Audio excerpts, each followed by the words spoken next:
first section of today's notes is simplify, monomial expressions.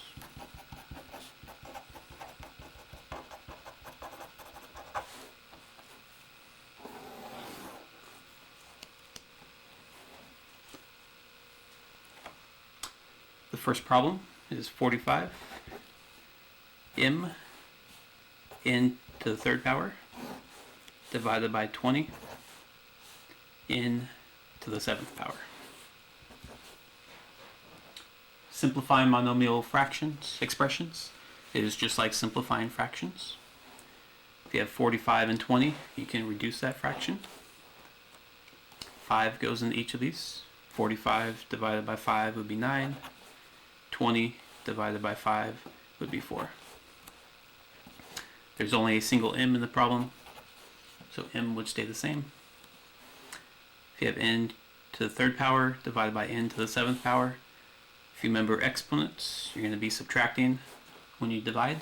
So 3 minus 7 would be negative 4, n to the negative fourth power. Keep in mind you can still simplify negative exponents. 9m would stay the same. 4 would be in the denominator. Negative exponents go to the bottom and become positive exponents. So your final answer, 9m over 4n to the fourth. Next question, which is the last question for this section.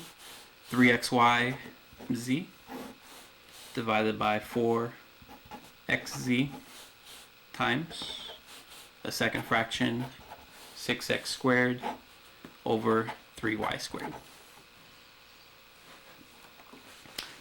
There's two ways to solve this question. You could first multiply the fraction straight across and then simplify, or you can simplify before multiplying.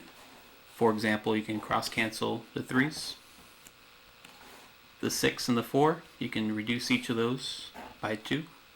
6 divided by 2 and 2 divided by 2. The x's you can also cancel out.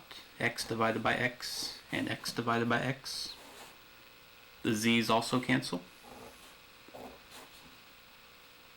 You have a single y on this numerator. You have y squared on the denominator. So if you divide out a y, take one y out, you're left with y. And then anything left will be in your answer.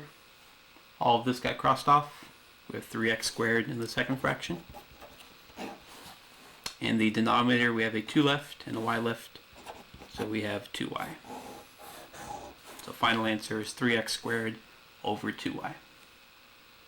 And again, if you wanted to at the beginning, you could multiply straight across, simplify and reduce, and you'll end up with the same answer.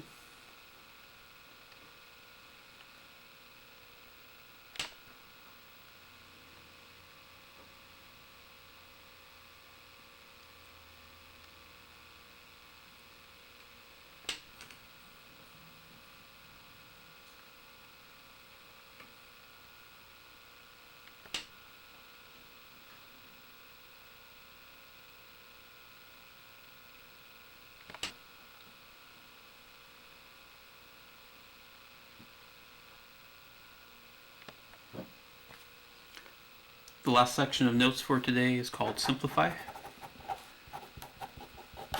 More complex expressions.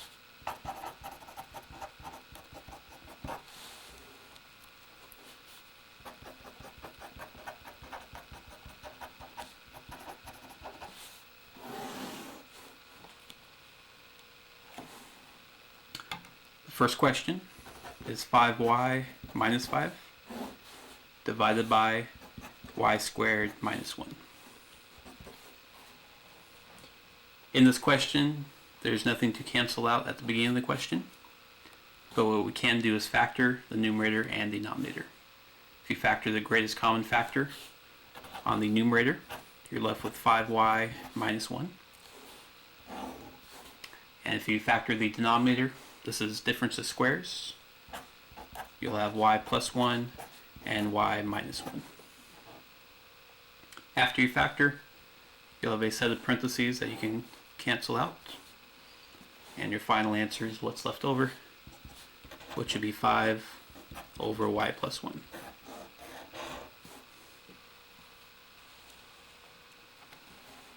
Second question, x to the third power divided by y divided by another fraction, negative x over 4y.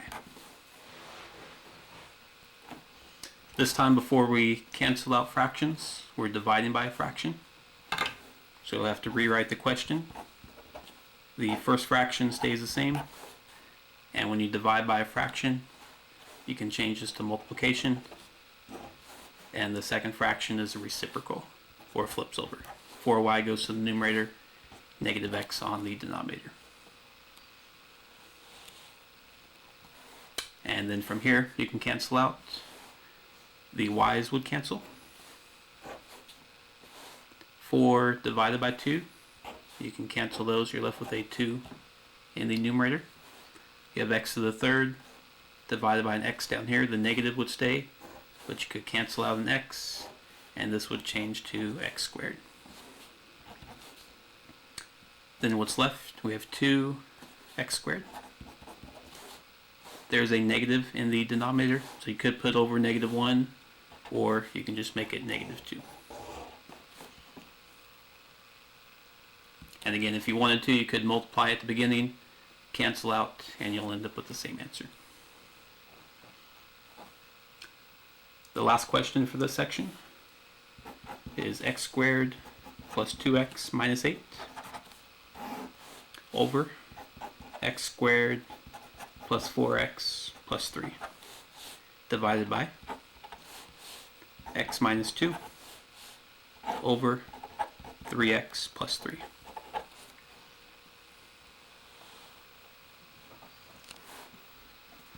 Couple steps to this one. These first two polynomials, you could factor those. For example, x squared plus 2x minus 8.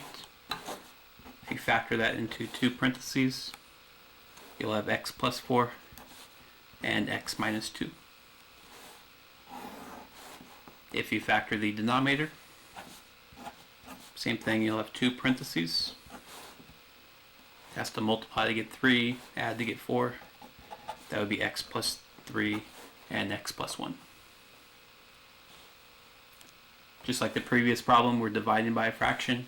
You can change that to multiplying and take the reciprocal or flip the second fraction upside down.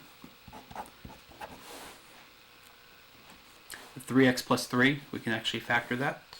If you take out the greatest common factor, you'll be left with 3 and then x plus 1. From here, everything is in factored form, and you can cross cancel. For example, x plus 1 in the numerator, x plus 1 in the denominator. Checking to see if anything else cancels.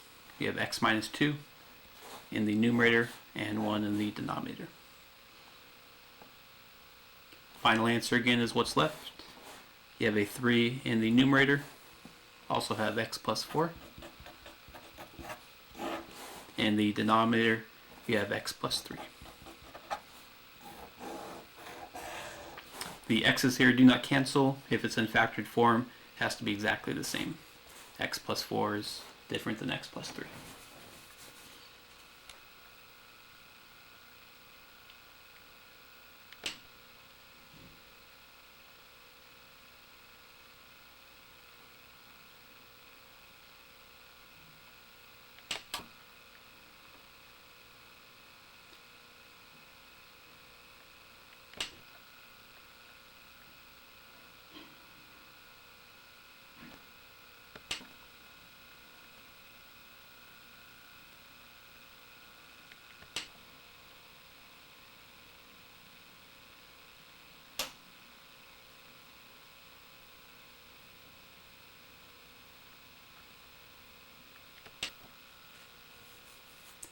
First section of notes today is titled Adding, Subtracting, Rational, expressions.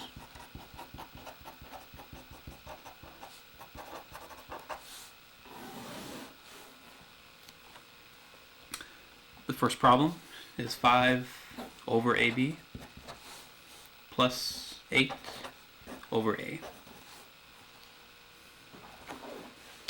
If you remember to add two fractions together, you must first have the same denominator.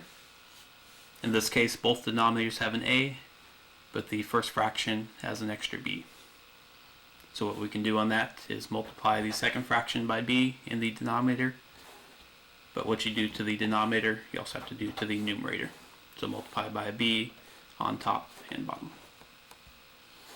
Once they have the same denominators, you can add the fractions together. 5 plus 8b would stay the same. Both denominators are ab, so your denominator would be ab.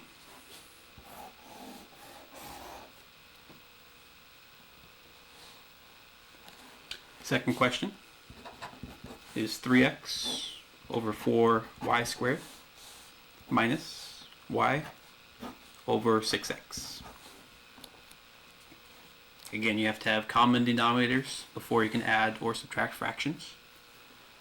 In this case, if we have 4 and 6, you can get a common denominator between 4 and 6, which would be 12. To make this 4 a 12, you can multiply by 3. Again, in the denominator and numerator. To make the 6 a 12, you can multiply by 2 in the numerator and denominator. The variables have to be the same also. There's a y squared in the first denominator, which means we have to have a y squared in the second denominator. And again, you multiply numerator and denominator. There's an extra x in the second fraction. So again, we have to have x over here. And the first fraction in the numerator and denominator. If you rewrite this out, we have 3 times 3, which would be 9. X times x would be x squared. The denominator would be 3 times 4, which is 12. And you have y squared x. Then we have the minus sign from before. 2 is the only coefficient for the second fraction. Y times y squared would be y to the third. 2 times 6 would be 12. X, y squared. Then if you look at the denominators, both of them have 12, both have a y squared, both have an x, so they have common denominators. Final answer, just combine the two fractions. 9x squared minus 2y to the third would stay the same. And 12 y squared x. Normally you'll have x before the y, so we can rewrite it as 12xy squared.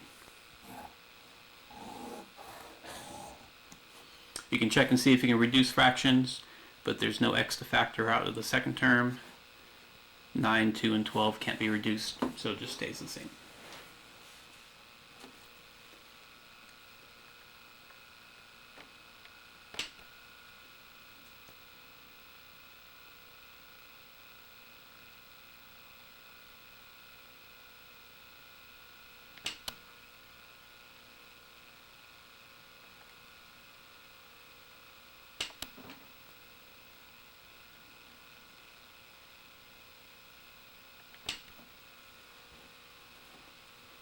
The last section of notes today is called More Complex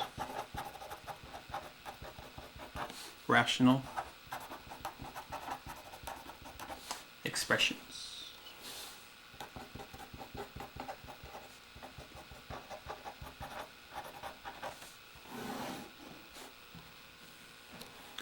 The first problem is m over m squared minus 4 plus 2 over 3m plus 6. And again, before we can add fractions, we have to have the same or common denominators. For this question, we can actually factor each of these denominators.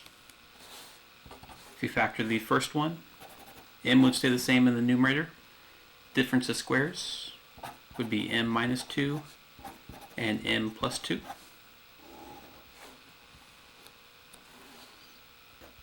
and the second fraction, you can take out the greatest common factor, which would be 3, and you're left with m plus 2.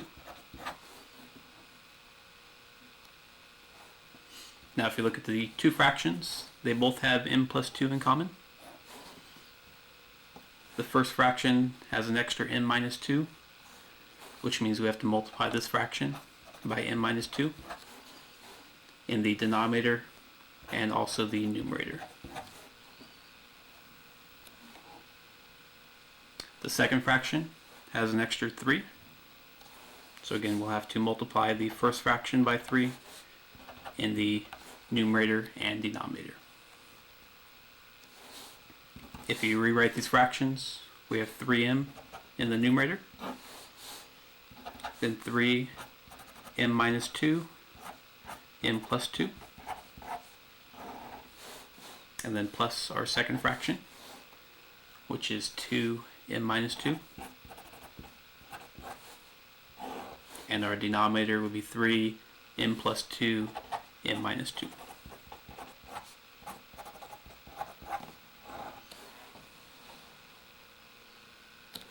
And if you look at each fraction, both denominators have 3's.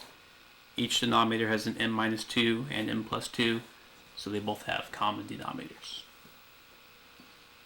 In this second fraction, you can actually distribute this 2 out. That way we'll be able to add 3m to what's left over. 2 times m would be 2m. 2 times a negative 2 would be minus 4. So for our answer, we have 3m plus 2m, which would be 5m, minus 4 is left over. And our denominator would be 3, m minus 2, and m plus 2.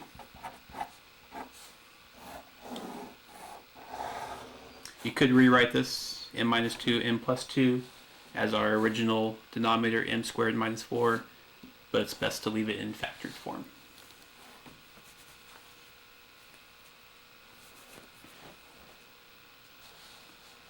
Our second question is 7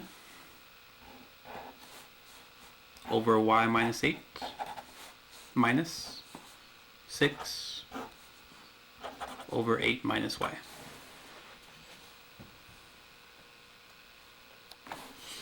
In this question, both denominators look similar, but they're off by a negative sign. We have y and negative y.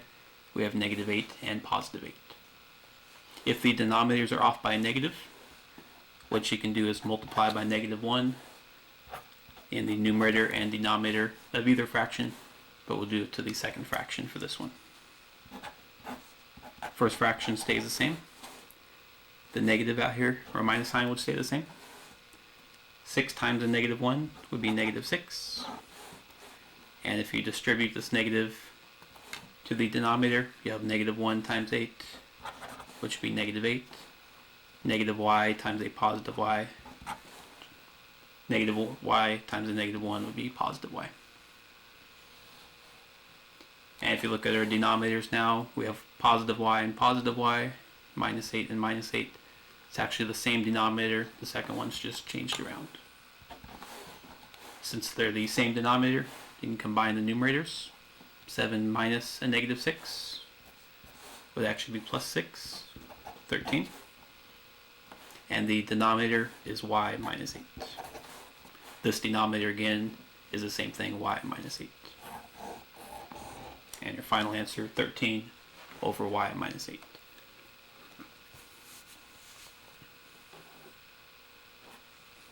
And we have one more question for this section. Last question for this section is x plus x over 3 divided by x minus x over 6. In this question, you have a fraction inside of a fraction, so we'll have to simplify that out, so we just have one fraction for our answer.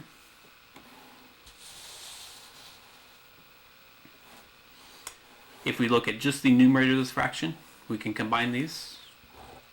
You can make the x a fraction by making it x over 1, And if we get common denominators, then we combine this to one fraction. For example, this one down here we can multiply by 3 on top and bottom. Rewriting the fraction, x times 3 would be 3x, 1 times 3 would be 3, and then plus x over 3.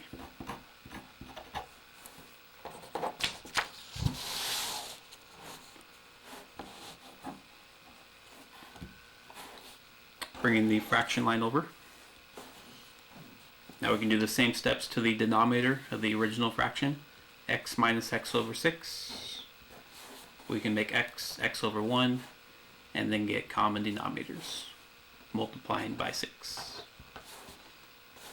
That would be 6x over 6 minus x over 6.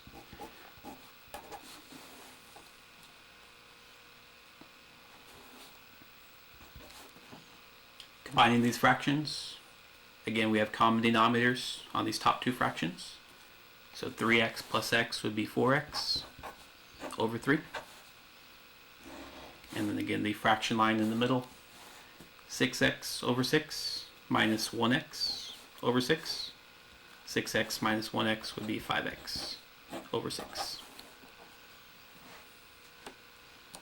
Now we have a fraction divided by a fraction. If we rewrite the problem, 4x divided by 3, instead of a fraction line, you can put a division sign, 5x over 6. And now it looks similar to a problem that we did in a previous section, where you can multiply by the reciprocal. 4x over 3 would stay the same. Division changes to multiplication. And again, do the reciprocal of the second fraction by flipping it over. And then you can multiply straight across to get your answer. You can also cross cancel. 6 divided by 3 would be 2.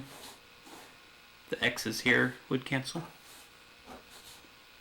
And you'll be left with 4 times 2, which would be 8, and 5 in the denominator. So your final answer would be 8 over 5.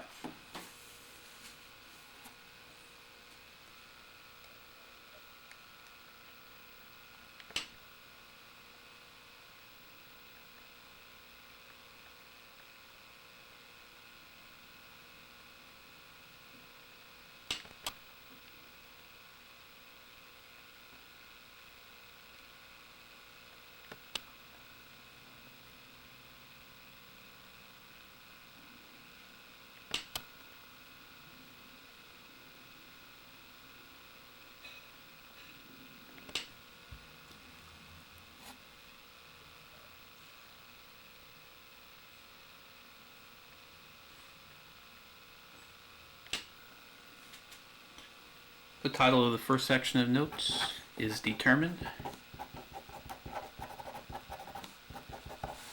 Vertical Asymptotes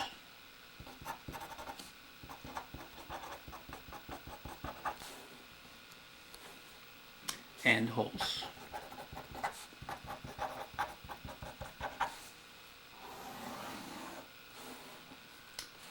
When we get to graphing on the next section, vertical asymptotes will be dashed lines that the graph cannot cross, and holes will be empty spots in the graph. The two definitions: vertical asymptotes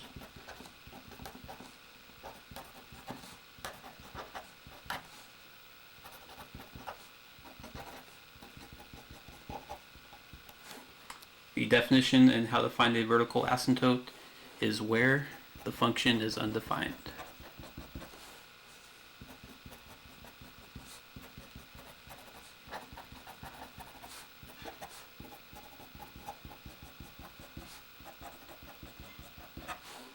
If you remember, undefined would be where the denominator is equal to 0. And the second definition would be for a hole in the graph. A hole is if the factor cancels out.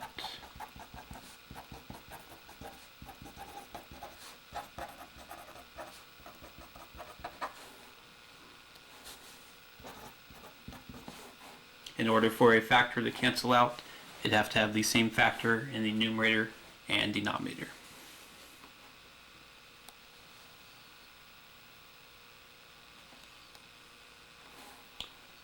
Our first question, f of x is equal to 2 over x minus 3.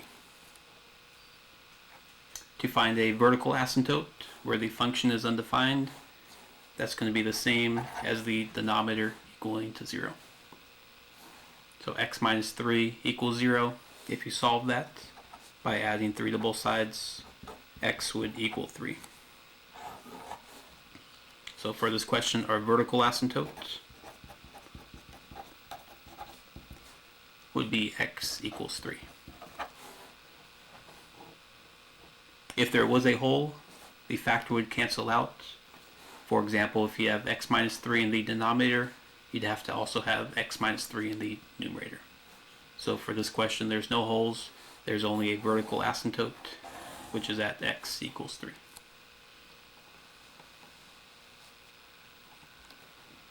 For the second question, we have g of x equals 2 for the numerator over x squared plus 2x minus 8. Again, to find the vertical asymptote, we want to find where the denominator is equal to 0. In this case, we can factor the denominator.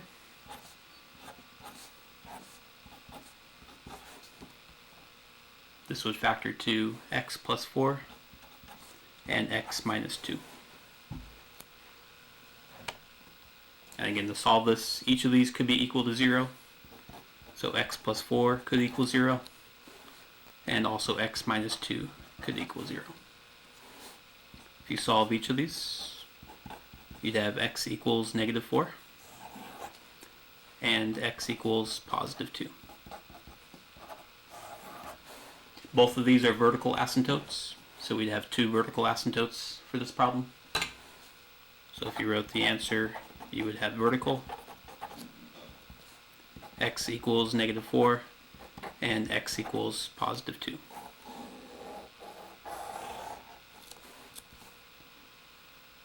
And again, if there were holes in this graph, the factors we have, x plus 4 and x minus 2, we'd have to have the exact same factor in the numerator. So no holes for this graph, but there are 2 vertical asymptotes.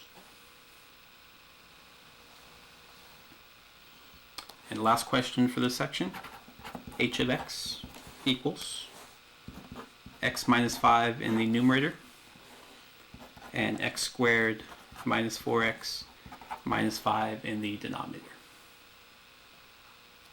Again, the first step, set the denominator equal to 0. In this case, again, we can factor the denominator.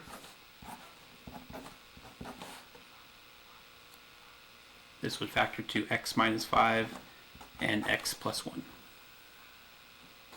And again, each of these you can set equal to 0 to find the vertical asymptotes.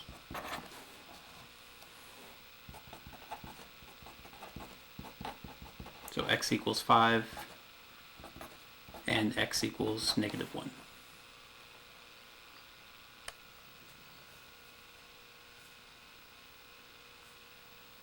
So again, there are 2 answers, x equals 5, x equals negative 1. Those would be vertical asymptotes. So vertical x equals 5 and x equals negative 1. For the holes on this graph, again, the definition of a hole is if the factor cancels out. If we go back to our original question, we have x minus 5 in the numerator, x minus 5 in the denominator. So these 2 factors would cancel. And what that means is where it's equal to 0, x equals 5, would be our hole. So if the factor cancels out, set that equal to 0, and that's a hole. Since we have the same answer for the vertical asymptote, what we can do is cancel that one out. X equals 5 is no longer a vertical asymptote, it is now a hole. So our 2 answers, vertical x equals negative 1, and a hole x equals 5.